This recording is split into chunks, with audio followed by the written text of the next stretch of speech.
Vamos lá. Saudações a todos vocês que me acompanham aqui no meu canal no YouTube. Esse é o canal do Gustavo Conde.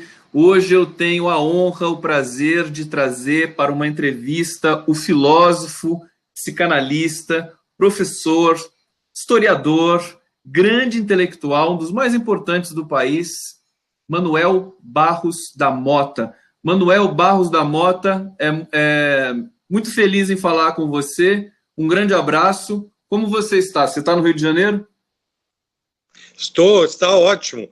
Você está fazendo uma figura minha um pouco aumentada. Imagina, você tem um reconhecimento, é referência nacional. A gente vai falar aqui dos seus trabalhos, né? Das publicações que você fez. Eu vou começar dizendo aqui, Manuel, da sua formação, né? Professor desde 1975 da UFRJ, membro da Escola Brasileira de Psicanálise. Você tem vários livros publicados. Eu queria que você falasse um pouco dos seus livros, porque são muitos. Sei. Eu tenho uma função muito forte com relação à edição. Quer dizer, em primeiro lugar, eu dirijo uma coleção na Forense Universitária que edita livros da disciplina que eu ensino na Universidade de Filosofia da Ciência. Nesse sentido, eu divulguei uma boa parte de uma parte do que é essa corrente do estruturalismo francês, não é? Que compreende Michel Foucault, Canguilhem, Poiré e até um filósofo que era um revolucionário, na verdade era um combatente do fascismo que morreu fuzilado, que eu editei a obra completa dele, que foi o Jean Cavaillés, tá? Bem, mas o autor que eu mais editei foi Michel Foucault, de que eu editei 10 volumes. Esse aqui é um deles, da disciplina que eu ensino na universidade, sobre filosofia da ciência, mas eu editei 2 outros do assunto que foi objeto muito importante da minha pesquisa durante muitos anos. Um deles é esse aqui, Segurança, Penalidade e Prisão, e outro, também do Michel Foucault, sobre esse mesmo assunto, que é sobre segurança. Quer dizer, sobre a penalidade, assim, nesse sentido. Esse aqui é o primeiro que trata da psicanálise, porque Michel Foucault, As Palavras e as Coisas, é um livro que coloca Michel Foucault, Lacan, como um dos grandes pensadores do século XX. Bem, então, esses livros do Michel Foucault, eles foram editados em francês em um volume só. Quer dizer, 4 volumes, numa edição contínua. Eu, com o nome de Ditos e Escritos, sem periodização. E eu fiz por temas, vários volumes, escolhi os tradutores, fiz a revisão das 3.500 páginas e prefaciei tudo. Bem, isso foi um tipo de trabalho. Eu também fiz uma coletânea de casos clínicos, que foi essa aqui, que foi editado pelo Zar.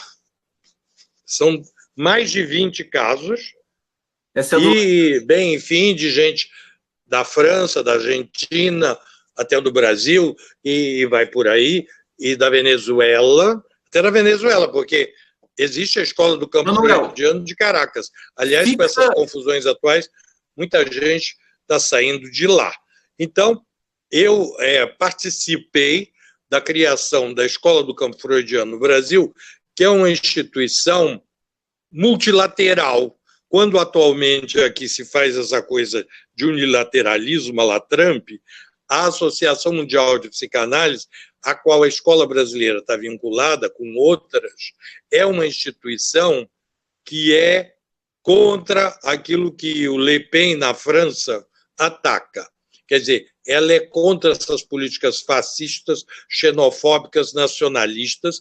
Ela é, essencialmente, uma instituição transnacional e translinguística. Lacan não é de nenhuma instituição e, além disso, o discurso psicanalítico, que é um laço social, uma relação social, que produz efeitos, não é? Na sociedade, o laço psicanalítico é um laço que, na verdade, tem um efeito de contra a autoridade que oprime ou que gera sintomas, tipo as pessoas que ficam forçadas a trabalhar demais ou que não conseguem trabalhar, ou ainda as pessoas que têm dificuldade na relação amorosa por causa da autoridade do pai, ou da mãe, ou dos irmãos, ou da fábrica, seja lá do que for.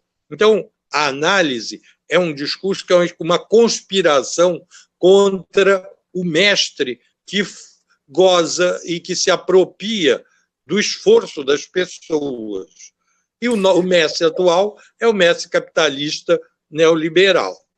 A psicanálise, então, é radicalmente, ela é o avesso disso. Lacan dizia que o inconsciente é a política. Manuel, deixa eu só fazer uma intervenção aqui. Sensacional a sua explicação. Essa questão das instituições psicanalíticas, você frisou bem. Se não me engano, teve até um problema na França quando tentaram fazer. Acho que o Lacan foi expulso da própria ordem lacaniana. Não tem uma história assim? Justamente pela psicanálise não se conceber uma ordem de hierarquias. Não tem uma história assim na França? Lacan, ele tinha uma certa autoridade, mas de qualquer forma, ele primeiro foi expulso da IPA. Foi expulso da IPA, exatamente. Ele foi expulso da IPA porque, exatamente, ele era contra aquelas normas que existiam no Brasil até pouco tempo, que a pessoa tinha que ser, o psicanalista tinha que ser casado, tinha que ser de direita, e não podia ser gay, etc. Quer dizer, na verdade, se a pessoa tinha sintomas, ela não podia ser psicanalista. Então, Lacan inventou o passe, quer dizer, ele se opôs a esse tipo de coisa, e por causa da Maria Bonaparte, que tinha muita autoridade, ele foi expulso. Ele não podia mais formar pessoas. E ele é que tinha feito o programa da escola que o expulsou.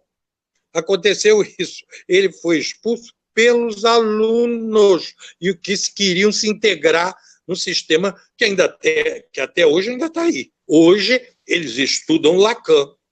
É uma história. Aqui no Rio de Janeiro, existem duas entidades da IPA, da Associação Psicanalítica Internacional. Eles funcionam por cidade, que estudam Lacan. Lacan é estudado em toda parte. Mas ele ganhou desse ponto de vista, mas, na verdade, foi expulso. Ele foi expulso. Sim. Obrigado. Deixa eu só fazer a intervenção. Pode concluir a história. Ele foi expulso? Ele foi expulso. Aí, quer dizer, ele fundou uma outra instituição que também teve problemas. E a própria escola dele, no fim, foi dissolvida, porque por dentro também as pessoas não aceitavam essa questão do fim da análise, achar que qualquer pessoa que termina a análise pode virar psicanalista. Entende? Eles achavam que tinha que haver uma hierarquia, isso é para eles mandarem, né? O negócio era isso. Deixa eu só... É perfeita a história. O Manuel Barros da Mota conhece profundamente a história de Lacan, enfim, não sei se você traduziu, mas você editou no Brasil obras de Lacan. Antes de entrar um pouco... Eu editei um volume de Lacan na minha coleção, que é a tese de Lacan sobre a psicose paranoica. Foi o assunto sobre o qual eu também fiz minha tese. Só que, na minha, eu acrescentei as coisas que Lacan e mesmo Jacques Miller e outros fizeram depois. Entendeu? A minha tese de doutorado sobre a psicose paranoica é sobre o mesmo tema da tese de Lacan que eu editei na Forense. É o único livro de Lacan que não foi publicado pela Zahar, na coleção dirigida por Jacques Miller. Eu ajudei lá na Zahar, ajudei a editar muitos livros, entende? Da coleção de Lacan. Os próprios escritos, eu tive um certo papel em promover a edição daquilo. E editei, por exemplo, aquele meu, não é? Esse está naquela coleção do Jacques Miller. E há outros, entende? Sobre criança e os seminários todos. Mas essa edição, a coordenação tinha sido até oferecida a mim. Mas eu disse, não, quem coordena isso na França é Jacques Miller, não tem sentido eu ficar ocupando o lugar do outro, entende? Perfeito, Manuel. Deixa só, eu queria antes de falar, não sei se a gente volta em Lacan mais na frente, mas você tem um trabalho, o seu trabalho de edição do Foucault no Brasil é muito importante. São livros assim que eu me lembro na minha formação na Unicamp, nós líamos toda a coleção, naquele momento acho que eles foram saindo aos poucos, né? Deixa eu só perpassar para o nosso internauta que está acompanhando aqui, tendo o privilégio de ouvir um pesquisador, um psicanalista, um filósofo da sua estatura, porque essa coleção Ditos e Escritos, que foi editada pela Forense, né, universitária, ela é muito importante realmente. Acho que a primeira publicação é de 1984, depois você confirma para mim, mas eu só queria passar aqui, são 10 volumes, gente. Problematização do Sujeito, Psicologia, Psiquiatria e Psicanálise é o primeiro volume, depois Arqueologia das Ciências e História dos Sistemas do Pensamento, o terceiro volume é Estética, Literatura e Pintura, Música e Cinema, tudo isso até chegar no volume 10, que é Filosofia, Diagnóstico do Presente e Verdade. Eu não vou ler todos, para não me alongar muito, mas eu queria que você falasse, Manuel, desse trabalho e quanto tempo durou a edição desses 10 volumes. E vou contar um pouquinho como é que foi isso. Pois bem, esses livros, eles foram reunidos na França em 4 volumes, não é? Eles foram reunidos em 4 volumes bem grandes. Esse aqui é um deles. Está dando para ver aí? Sim, está dando para ver. Mas é o mesmo texto ou você fez uma seleção diferente? Não, esse aqui são os volumes originais da coleção na França. Eu separei por assunto. Eu dividi, fiz uma edição diferente. Você organizou. A minha, ela é temática, como você já enumerou. Não é...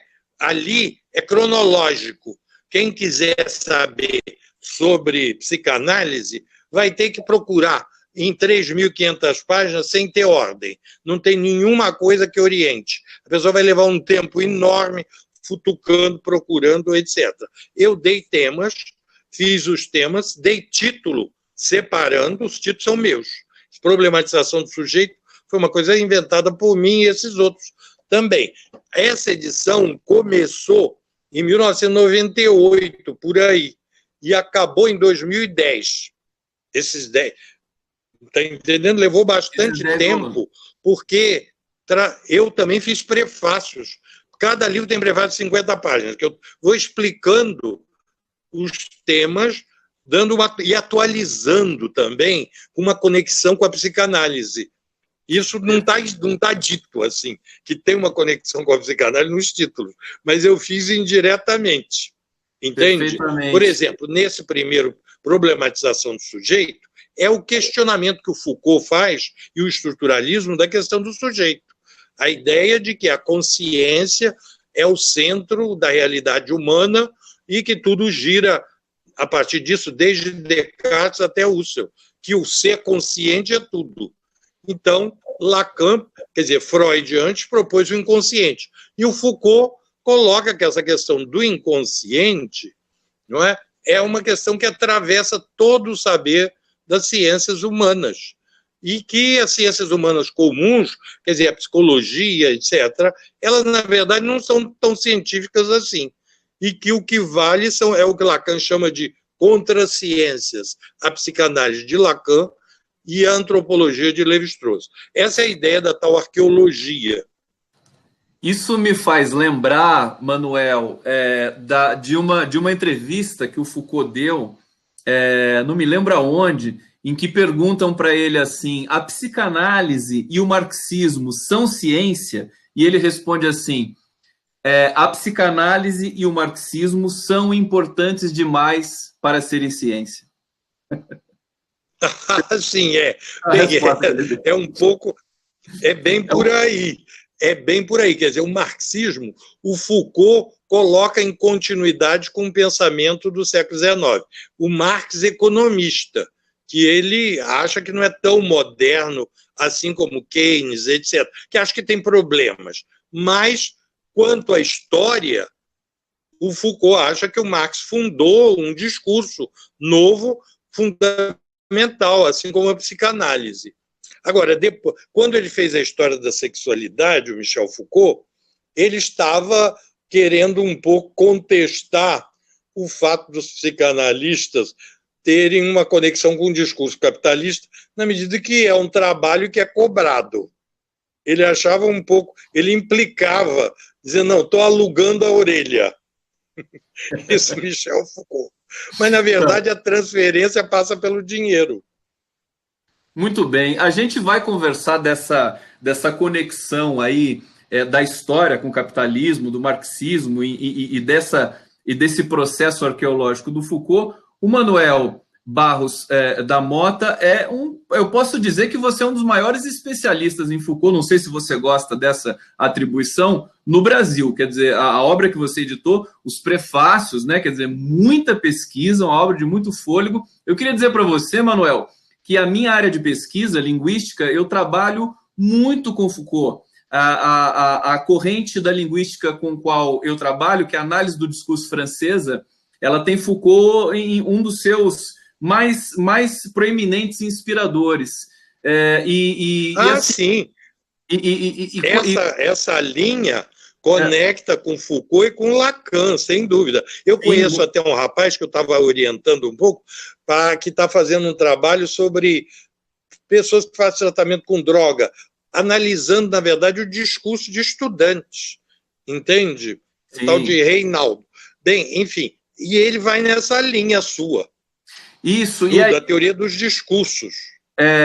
Lembrando, enfim, de todo o trabalho que você fez, nós lemos muitos os livros que você editou sobre o Foucault e da importância do Foucault e da densidade, da extensividade do trabalho do Foucault, que é muito extenso, ele escreveu demais, né? E aí, bom, eu quero, a gente vai voltar em Foucault. Antes eu queria te perguntar o seguinte: você conheceu o Foucault, né? Você teve com ele? Eu conheci Michel Foucault aqui no Rio de Janeiro, na época que eu já estava editando O Nascimento da Clínica, não é? Foi o primeiro livro dele que eu editei, que já está na 15ª edição, esse aqui. Esse livro é fantástico. Eu devorei esse livro. Nascimento da Clínica é uma das coisas mais espetaculares. Essa é a edição que você produziu aqui no Brasil. Essa edição foi feita na Forense. É um dos primeiros livros que eu editei, junto com o Normal e o Patológico, que também já tem, assim, já editou milhares de exemplares. Está também na, não sei quanta, 15ª reedição. Entende? São livros já antigos. Esses são da década de 70, por aí. Perfeito. Entende? Quando você teve... Como é que agora, ele teve no Brasil com você? Você falou, essa coleção dos ditos, ela é mais recente. Realmente, em termos de edição de Foucault, ninguém editou mais Foucault do que eu. Editar, claro que eu também comentei, porque nesses livros eu fiz um livro, tem 500 páginas, os prefácios. É mais ou menos isso que tem. Então, eu tenho uma certa participação e também fiz um estudo, que é esse aqui, o Nascimento da Prisão, que é um pandan brasileiro do Vigiar e Punir. É uma espécie de Vigiar e Punir brasileiro. Claro, levando em conta, eu falei sobre ele com Foucault, falei com ele na casa dele, pessoalmente. Ele teve várias vezes aqui, entende? Ele tinha contato muito grande no Rio de Janeiro com o Chaim. Uma vez eu estive junto com ele com o Chaim, com outro intelectual brasileiro que saiu do Brasil, que era o Escobar e tal, e com o Foucault aqui e também em Paris, entende? Quer dizer, depois de um certo tempo, ele não quis mais vir para cá. Ele implicou um pouco, porque, na verdade, muita gente aqui achava que ele não entendia de marxismo, que ele era de direita, fora do Rio de Janeiro, no Nordeste. O Roberto Machado, naquele livro dele, Encontro com Foucault, até dá uma boa imagem desses problemas, tá? Embora o Roberto também não fosse assim. Ele gostava muito do Deleuze, e eu acho que o Foucault até implicou um pouco por causa disso, sabe? Eu era mais, talvez, mais numa orientação mais ortodoxa. Essa Liberal, palavra né? é meio feia, mas eu seguia mais a linha de uma maneira mais estrita do Foucault. Não queria saber de o Foucault. Eu cheguei a fazer o seguinte: no seminário nesses livros, o Foucault diz que o século será deleuziano. Eu depois cheguei à conclusão que isso, quando o Foucault disse que ele, para ler Nietzsche, precisou de Heidegger, eu censurei o Deleuze e coloquei o Heidegger. Eu tirei de uma edição, porque esses livros tiveram 5 edições. Eu não cortei nada do Foucault, eu mudei minha opinião. Eu alterei a minha opinião. Direito que eu tenho de não dizer viva Deleuze. Muito bom. Manuel, deixa eu só dar um alô aqui para o público que está nos assistindo no canal do Gustavo Conde no YouTube. Rosa Beatriz Dias, Devin Silvânia, Carolina Guerra, acabou de começar, Roberto Matucci, Kátia Silene, saudações a todos vocês. A conversa só está começando. E justamente eu quero trazer agora a questão do seu trabalho, né, Manuel?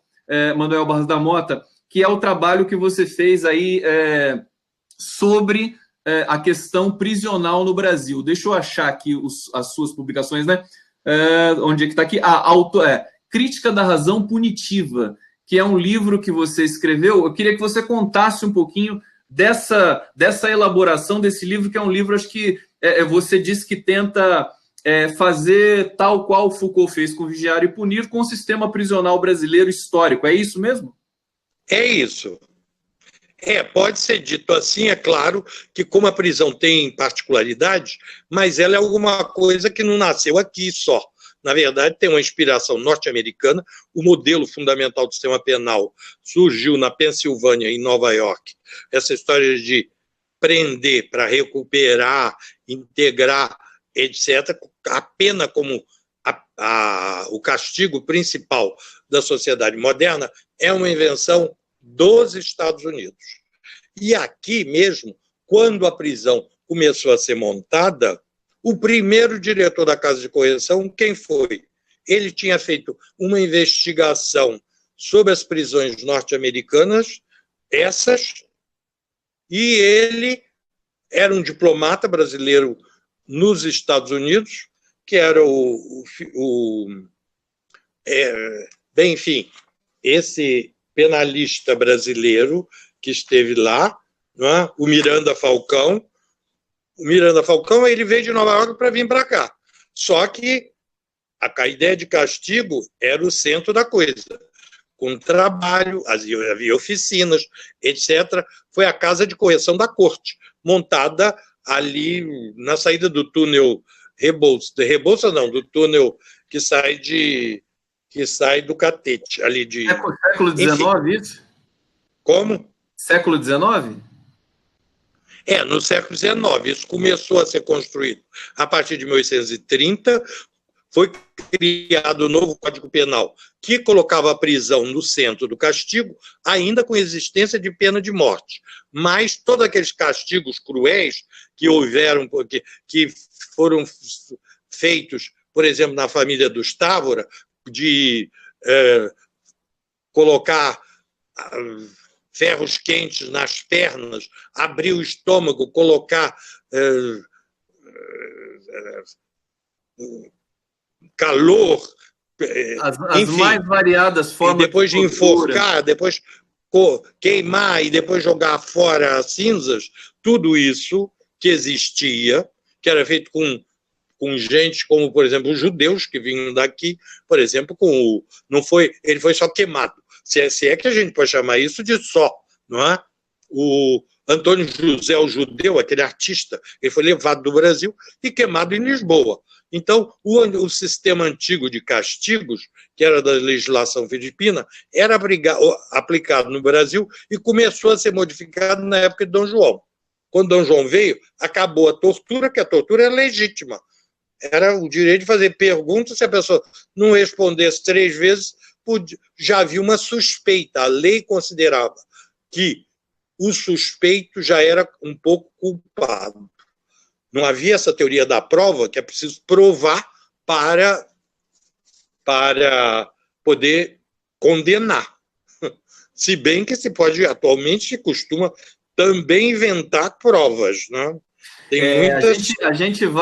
a gente vai falar sobre isso mais um pouquinho à frente. Antes eu quero explorar um pouco mais esse teu trabalho de tanto fôlego, que é o Crítica da Razão Punitiva, e queria que você me dissesse agora um pouco do seu processo de elaboração dessa obra, que é uma obra referencial. Eu tenho uma curiosidade, Manuel, já chamaram você em Brasília, por exemplo, alguma comissão do Senado, da Câmara, para você colaborar? Não, quem dá atenção ao meu trabalho são vocês que são da televisão. Eu já falei no Jô Soares, no programa do Rony Von, em outro programa também da TV Cultura, tudo sobre esse assunto. Agora, mas eu digo, coisas oficiais, ninguém nunca me chamou. Esses congressos que, pelo menos nos governos democráticos do PT e do Lula e Dilma, né, esse período que nós vamos falar também um pouco, eles costumavam fazer seminários e congressos chamando especialistas para tentar entender, por exemplo, um problema como o sistema prisional brasileiro, o problema carcerário brasileiro. Eu acho que a sua visão poderia colaborar muito com isso. Quer dizer, nunca ninguém te chamou para poder promover algum tipo de melhoria. Não, eu tinha eles talvez achassem que a minha colaboração ia perturbar as respostas que eles já tinham feitas. Entende? Que era achar que a questão é aperfeiçoar o sistema que existe, que há um objetivo normal, que é recuperar, integrar via prisão. Que a prisão, só que a tese do Michel Foucault e o que se observa no Brasil, e não apenas aqui, é que o sistema como tal, juntando gente que delinque, não dá para recuperar, não é possível. Só se a sociedade se disciplinar. É claro que atualmente há uma política para disciplinar, querem disciplinar à força. E qual é o modelo da disciplina automática do colégio militar? Fila, não sei o quê, é isso que querem implantar nas escolas, até.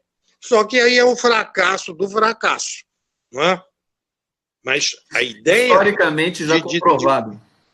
De querer fazer o sistema penal disciplinar o sujeito, se a sociedade está em crise de disciplina, isso não vai pegar, isso não funciona. Manuel Barros da Mota, queria dizer aos nossos internautas que nós estamos falando aqui de várias questões, porque o Manuel Barros da Mota é um intelectual que tem atribuições e ações em vários campos do conhecimento, sendo que o sistema prisional é um dos motes, digamos assim, do trabalho dele durante a biografia dele. A gente já falou de Foucault, vamos voltar a falar disso, mas situando, né, para situar você que está chegando agora aqui no canal, nessa entrevista que nós estamos fazendo, a gente está falando do trabalho do Manuel Barros da Mota sobre o sistema prisional brasileiro historicamente. E aí você tinha comentado comigo ontem, Manuel, que era um trabalho baseado, em grande medida, naquilo que o Foucault fez com Vigiar e Punir, estudando, né, indo no arquivo. E essa pergunta que eu quero fazer para você, quer dizer, a sua pesquisa, a feitura desse livro, quanto tempo levou? E se você... Levou mais de 20 anos. Ela levou mais de 20 anos. Eu fui na Biblioteca Nacional e no Arquivo Nacional e consultei todos os relatórios do Ministério de 1830 até 1930. Como era o estado? Eu até falei com o Michel Foucault que ia parar em 30, porque aí ia ter uma certa tese, entende? Muita gente acha que 30 é o começo do Brasil moderno. E acontece que a prisão ela se regularizou aqui com a República, porque antes havia escravidão. E mesmo que houvesse a prisão para livres, mas o sistema com castigo físico para escravos, mesmo que não funcionasse muito mais depois de 1870, mas, de qualquer forma, fazia parte do sistema e contaminava tudo. Então, na verdade, a prisão, a meu ver, e a sociedade moderna no Brasil, disciplinar, as pessoas tendo que respeitar fila, ter que esperar as coisas, ter que, no trabalho, não ficar olhando para o lado, não perder tempo. Essa questão toda, todo esse controle que a disciplina implica e que está para além das liberdades, não é? Isso foi implantado aqui no Brasil com a República. É anterior à época de Getúlio. A modernidade, ela acompanha isso. Só que é uma modernidade que já vem em crise. É claro que até naquela época se prendia muito menos relativamente. Entende? Porque havia 60, 70, 80 presos. É claro que a população depois cresceu muito e a taxa de criminalidade também aumentou. Mas, de qualquer forma, a crise começou desde o início. Aí eu parei em 30 porque achava que já era uma prova suficiente. Entende? O Foucault parou em 1850.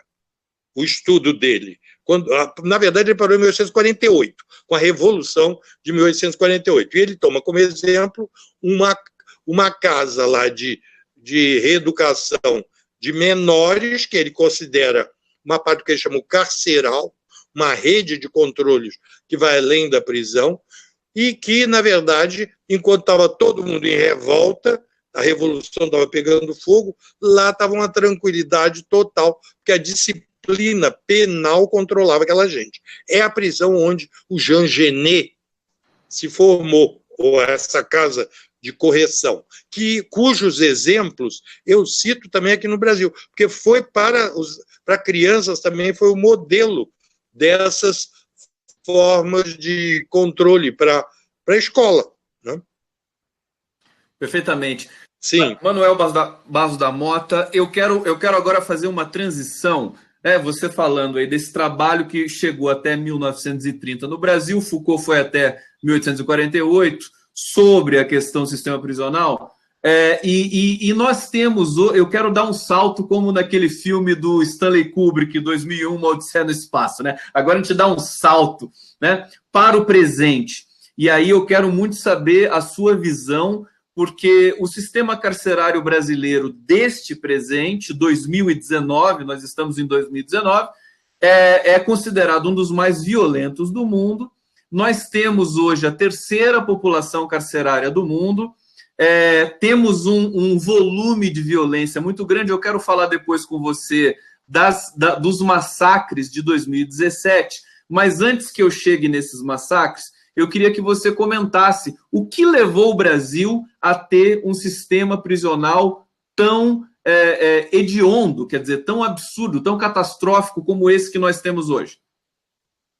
Bem, na verdade, quer dizer, claro, a população cresceu, mas basicamente foi toda essa crise digamos assim, a crise da disciplina, que as pessoas na era moderna, a psicanálise dá conta disso, elas se tornaram mais livres com relação à vida sexual, a certas formas de gozo, mesmo ao consumo de alguns tipos de entorpecentes, alguns que não são assim tão problemáticos, mesmo que haja psiquiatras que acham que é um problema grave, como a maconha. Na verdade, quer dizer, a repressão maciça de consumidores colocada como se fossem traficantes, porque, sei lá, vendeu 2 gramas para o vizinho, ou sei lá quem, ou um amigo, toda essa gente é colocada como traficante. Então isso entupiu as prisões de uma maneira tal e ajudou a criar quadrilhas, sem contar que a maneira com que essas pessoas são tratadas pelo sistema penal é como se eles fossem animais. Eles não estão sendo recuperados, quer dizer, existe gente acumulada, jogada, um em cima do outro, e é claro que a resposta a isso não é boa. E na época do Fernando Henrique, a taxa de encarceramento chegou a ser de 13% a 16% por ano. O resultado qual foi? Uma rebelião de todas as prisões de São Paulo comandado por celular. Porque, além disso, a modernidade, quer dizer, o fato da prisão não isolar é simbolizado pelo celular, que é a tecnologia mais avançada, que congrega todas as tecnologias de informação, tanto que nós estamos fazendo um filme por celular. E o celular é também que permite que os presos se comuniquem com o exterior e delinquem, etc., e acabem com essa mitologia de isolamento. Devasta a mitologia do isolamento, porque eles comandam, inclusive com muita segurança, mais segurança do que se estivessem fora, toda a movimentação do crime organizado. Você bem lembrou o governo FHC, eu tenho que lembrar dos tucanos, do PSDB, do estado de São Paulo, que, a rigor, a percepção mais comum entre especialistas e pesquisadores é que eles acabaram criando realmente, foi uma usina do crime, né? O PCC, enfim, toda essa concepção atrasada essa coisa da punitiva, sem efetividade concreta, né? Para recuperar algum preso, alguma coisa. E nós chegamos. Eu acho que eu queria fazer mais uma transição aqui, Manuel. Deixa eu fazer só uma observação sobre isso. E São Paulo tem 1/3 dos presos do Brasil. É uma coisa mais ou menos, talvez pior, só que lá as prisões são chamadas golden, douradas. Na Califórnia, onde também houve uma expansão de 450% da população carcerária com esses métodos de ficar prendendo todo mundo. E aqui, no caso, em cima da droga. E o resultado é que uma parte dessa população migrou, foi forçada a ir para o norte, e gerando rebeliões e massacres em outros lugares. Perfeitamente. Deixa eu só dar uma atenção aqui para o espectador, para o internauta que está assistindo a nossa entrevista. Fátima Silva acabou de se inscrever no canal. Muito obrigado, Fátima Silva. O Rogério Matu, que me pediu para corrigir o nome dele, não é Roberto, é Rogério. É isso mesmo, acertei agora. Rogério Matu, que querido, desculpa, mas no frenesi da leitura eu acabei errando o teu nome. O pessoal está curtindo muito. Mariames Negreiros, caramba, tudo muito rico que comenta as pessoas convidadas para o bate-papo. Esse é muito especial, uma entrevista muito especial com o Manuel Barros da Mota, um dos maiores especialistas historiograficamente da questão do sistema prisional brasileiro. A gente vai falar, e eu quero dizer para os internautas que vocês podem fazer as perguntas. Eu vou tentar fazer as perguntas aqui para o Manuel, e caso eu não consiga fazê-las, eu encaminharei ao querido Manuel Barros da Mota. A gente vai falar do Sérgio Moro, a gente vai falar desse projeto, esse anteprojeto anticrime que ele estabeleceu aí, que tem alguns furos e algumas questões importantes para a gente comentar. Mas antes disso, Manuel, eu queria que você falasse, então, desse momento, quer dizer, você falou de São Paulo, 1/3 praticamente da população carcerária brasileira, mas o que me impressionou muito é que logo depois daquilo do impeachment sem crime, aquilo que costumamos chamar de golpe de 2016, todo o sistema brasileiro, seja ele carcerário ou não, o sistema de governança, as instituições derreteram aceleradamente, moradores de rua, pobreza, violência. E aí, naquela virada de ano, em 2017, nós tivemos 3 rebeliões, 3 massacres muito violentos em Alcaçuz, no Rio Grande do Norte, em Roraima e em Manaus, né? Foi uma virada de ano trágica, eu me lembro, e foi muito triste ver aquilo lá. Muita violência. No Rio Grande do Norte nós tivemos cabeças arrancadas e jogadas por cima da murada lá do presídio de Alcaçuz. Como é que você recebeu, como é que você viu naquele Réveillon essa sequência tétrica, terrível de massacres nos presídios? Manuel. Bem, uma parte dessas coisas já estava acontecendo desde o Maranhão, quando a governadora tinha dito que as prisões estavam aumentando no Maranhão porque a economia ia bem. A filha do Sarney declarou isso.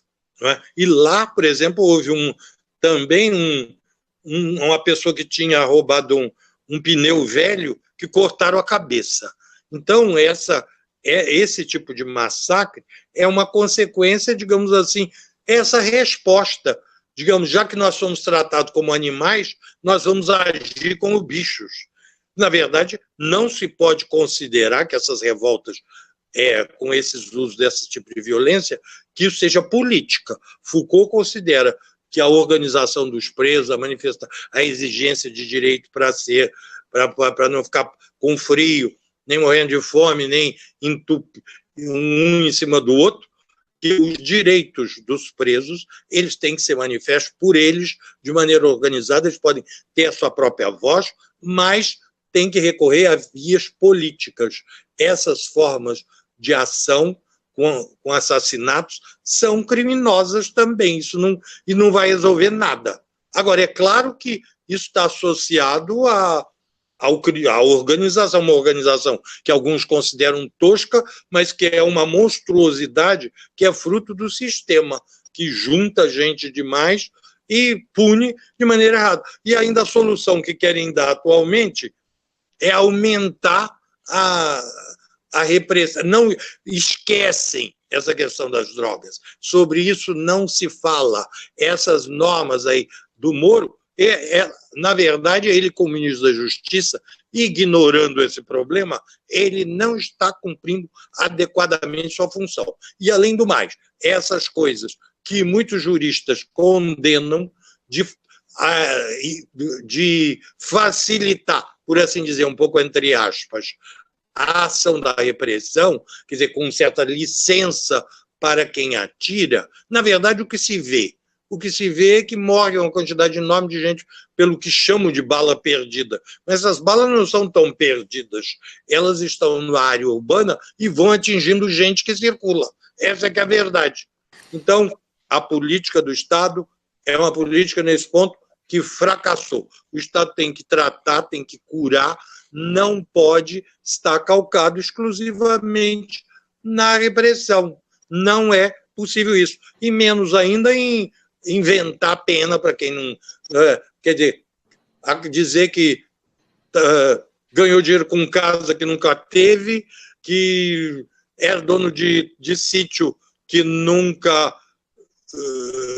teve propriedade, usufruto de um sítio como visitante não quer dizer propriedade. Isso não existe em lugar nenhum do mundo. Eu conheço gente até de igrejas que vão a sítios de pessoas ricas, etc. Habitualmente, eles não se tornam proprietários por visitar casa dos outros. Manuel, aí a gente já entra na pauta mais política que eu quero realmente falar com você, e a questão do Sérgio Moro realmente nesse projeto aí chamado de anticrime. Mas eu queria chamar a atenção, não sei se você viu no detalhe o projeto do Moro, mas, basicamente, ele relativiza ali o Instituto da Legítima Defesa, trazendo conceitos novos. O STF, até já no bastidor, já disse que tem muita coisa ali que é inconstitucional. Realmente é um projeto que a gente percebe que foi escrito às pressas para provocar algum tipo de noticiário, mas isso já é também outra coisa. Mas, de qualquer maneira... tem essa coisa que você falou da seletividade. Você tem aí crimes que vão sendo cometidos, como, por exemplo, Flávio Bolsonaro, ligação com milícias, inclusive com o próprio assassinato da Marielle Franco, uma coisa que deveria ser provada, mas eles estavam nessa direção, agora as coisas estão tomando um rumo um pouco diferente. Também uma punição para quem tem usufruto de um sítio, como você bem falou, que é o caso do Lula, que eu vou deixar mais para o final da nossa conversa, para você comentar a questão do Lula, que também está nesse circuito, digamos assim, da sua especialidade, que é a questão do sistema carcerário, que nós temos de dizer, dos direitos dos presos. Mas eu queria que você comentasse, quer dizer, como é que um país que solta um decreto de liberação praticamente generalizada de armas de fogo, sendo até 4 por pessoa, uma coisa assim até um pouco ostensiva, e imediatamente baixa um outro anteprojeto, que é esse do Moro, para apertar e, digamos assim, você tem uma questão de ilicitude, né, do policial, que não vai ser mais condenado se ele matar alguém de maneira que possa ser minimamente suspeita. Quer dizer, é um coquetel, a gente está entrando no moedor de carne, será que é isso? Manuel. Você me escuta, Manuel? Acho que nós tivemos aqui um pequeno problema na conexão. Vou esperar o Manuel se comunicar comigo. Enquanto isso, deixa eu conversar aqui com vocês. Manuel, a hora que você conseguir falar, você me dá um toque. Deixa eu perguntar para ele aqui se caiu. Me escuta? Então, nós estamos aqui conversando com o Manuel Barros da Mota, editor do Foucault no Brasil, um projeto de 10 volumes sensacional do Foucault, que eu recomendo a todos vocês. Se vocês não conhecem, procurem no Google, você tem a pela Florência Universitária. E aqui nós estamos falando, acho que o Manuel vai tentar reconectar, enquanto isso eu vou conversando com vocês. Deixa eu ver como é que está aqui os nossos comentários no canal do Conde. Isso não é educação, é adestramento. Essa questão, acho que a Kátia Silene está dizendo do que a gente está comentando aqui, da disciplina excessiva, né, da militarização das escolas, né? Ela diz na sequência: minha geração foi adestrada, mas tive sorte, fui salva pela leitura, pelos livros. Exatamente. Acho que é o que salva todos nós, né? Marcelo Silva. Alô? Opa, ele voltou. Mas eu acho que tem que estar com muito pouca carga, infelizmente. Aqui, sei lá porque esse celular tinha bastante até. Ouviu? Tá acabando a bateria? Tá, só tem 4%. Ih, 4%? Você não tem como ligar na tomada? Ligar na tomada? Ligar Bem, eu tenho, mas em outro lugar. Você quer tentar? Senão ele vai acabar rapidinho. Eu vou para lá, mas não é aqui, hein? Vamos ver. Vamos ver se funciona. Olha lá, agora um tour pela casa do Manuel Barros da Mota, para ele conectar. Aqui. Você podia pegar o carregador, né? Bom, enquanto ele encontra, eu vou aqui na sequência só dizendo com vocês aqui. Eu já tô aqui. Então tá bom. Conseguiu ligar? Liguei no coiso. Que bom. Tá dando para me ver? Tá dando para te ver, sim, senhor. Grande Manuel. Manuel, eu tinha te perguntado sobre a proposta do Moro. Vou deixar você falando. Pode falar. Você me escuta? Será que caiu de novo? Pode falar. Eu estou ouvindo, mas não estou te vendo. Eu estou te vendo. Pode falar que a gente está vendo você. É? Tá certo. Então, mas era o quê? Eu pedi para você falar sobre o projeto do Moro e esse decreto das armas no Brasil, né? Esse decreto de liberação das armas de fogo. Pois é. Essa questão das armas eu acho também outro paradoxo.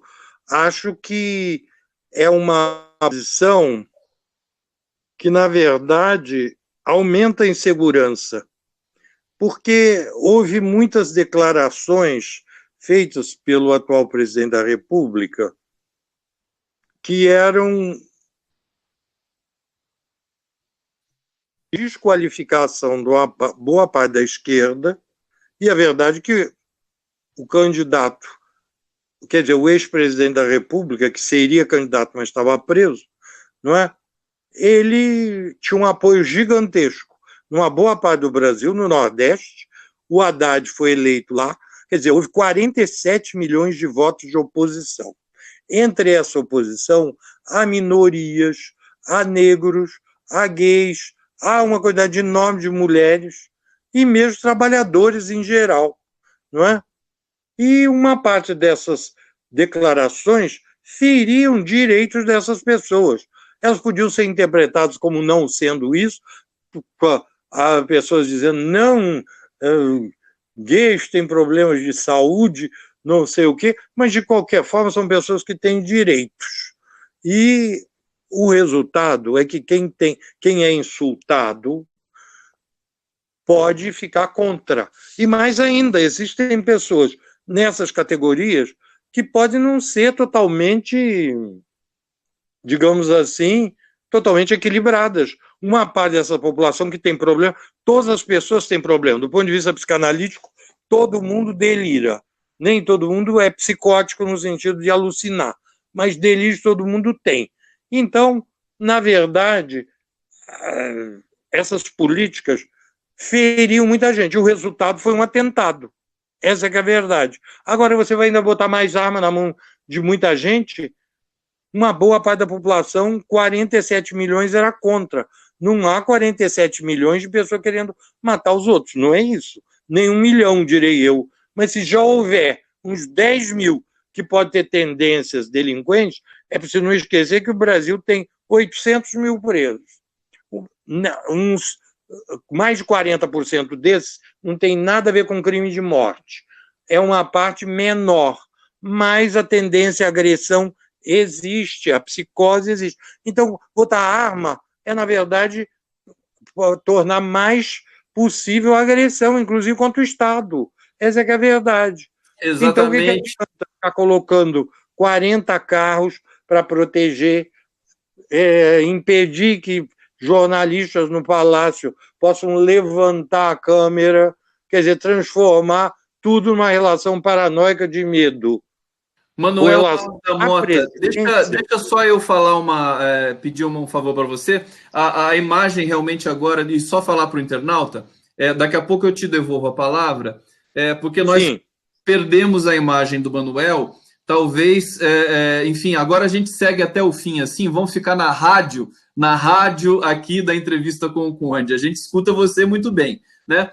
Mas daí a gente tem que... Eu queria trazer uma outra questão que a gente combinou, que a gente conversou antes, para você falar que é muito importante. E eu queria já deixar essa questão com você, que é justamente a questão do discurso analítico como laço social em choque com o discurso capitalista, né?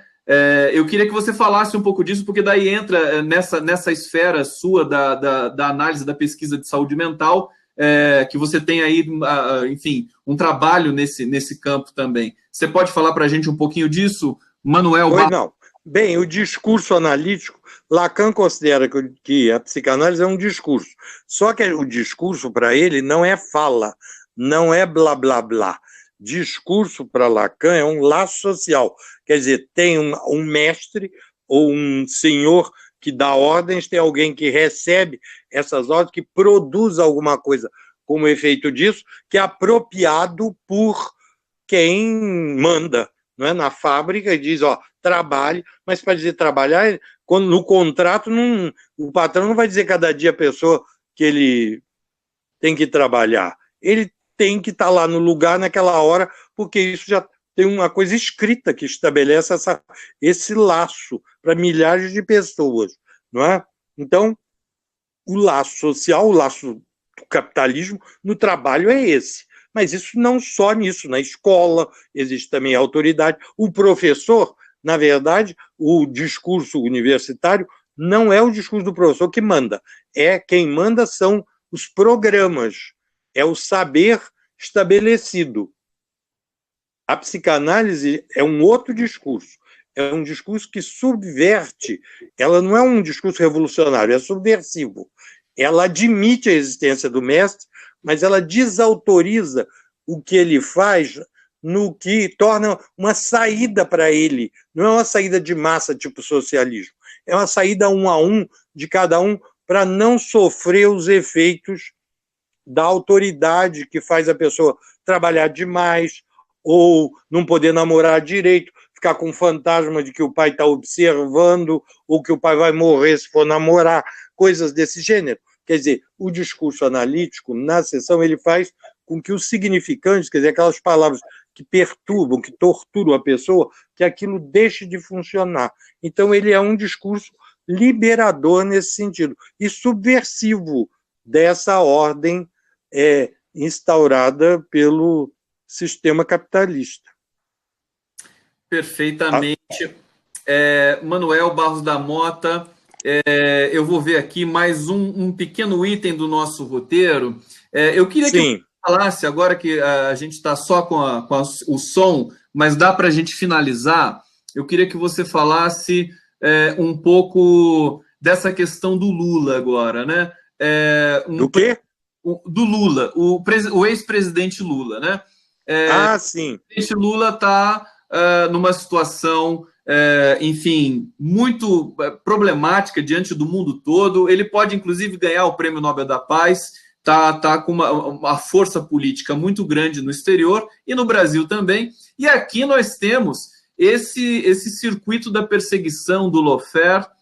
Eu queria saber a sua opinião sobre isso, sobre esses últimos... Eu acho o seguinte, o Lula é um caso histórico extraordinário, porque ele conjuga no Brasil, quer dizer, ele é o modelo do povo brasileiro no sentido de que alguém do Nordeste que veio do campo e que se tornou operário na indústria moderna em São Paulo. Então ele é um camponês operário, ele é alguém que chegou a presidente da República porque tinha um discurso e propostas novas para o modo de vida dos brasileiros, para poder ter acesso à educação, ao consumo, etc., sem proposta de mudança da ordem social.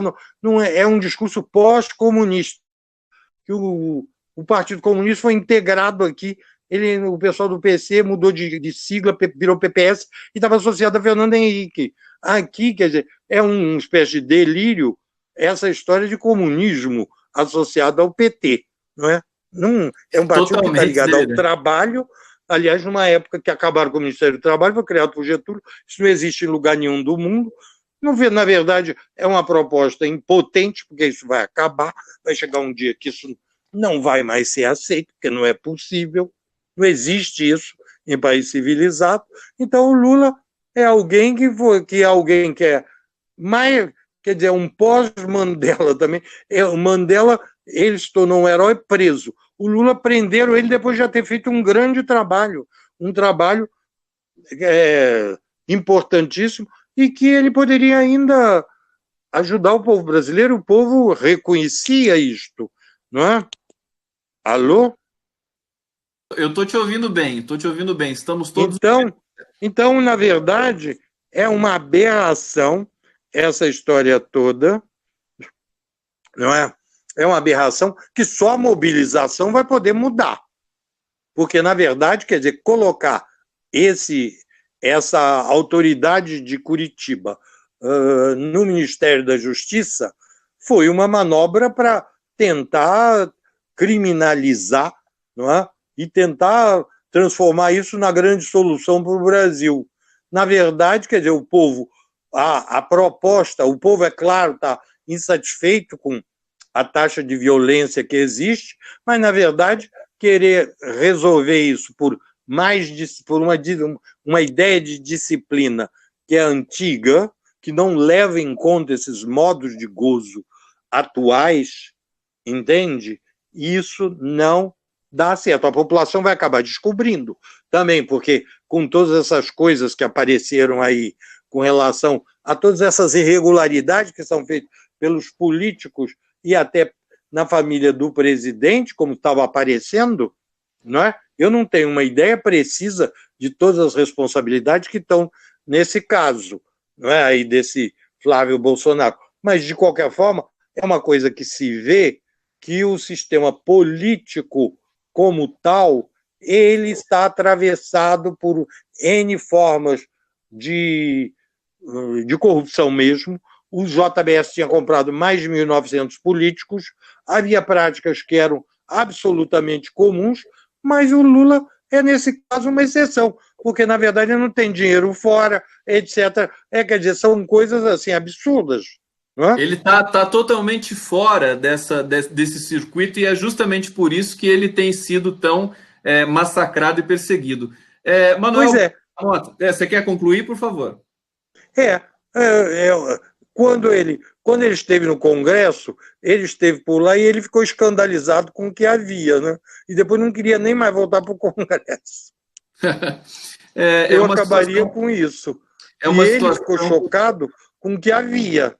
Agora, quanto a essas coisas de caixa 2, etc., era uma prática que aqui era considerada absolutamente regular, né?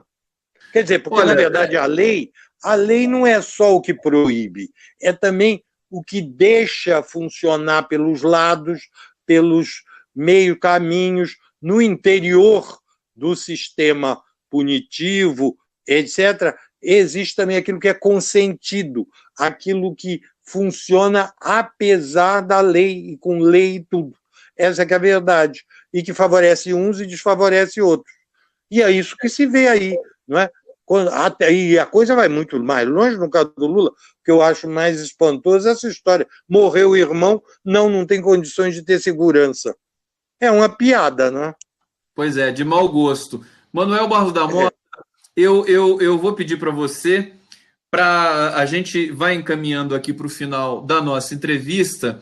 Infelizmente perdemos a sua imagem em função da conexão, mas eu quero te agradecer imensamente e convidá-lo já para um segundo momento para a gente conversar, porque muitas coisas, nós temos muitas coisas, digamos, para ouvir, né? Para ouvir o que você tem a dizer para a gente. Eu, por exemplo, não falei nada e poderia futuramente tratar do trabalho da minha tese sobre essa história de crime, como é que isso funciona, dos crimes de passagem ao ato, né?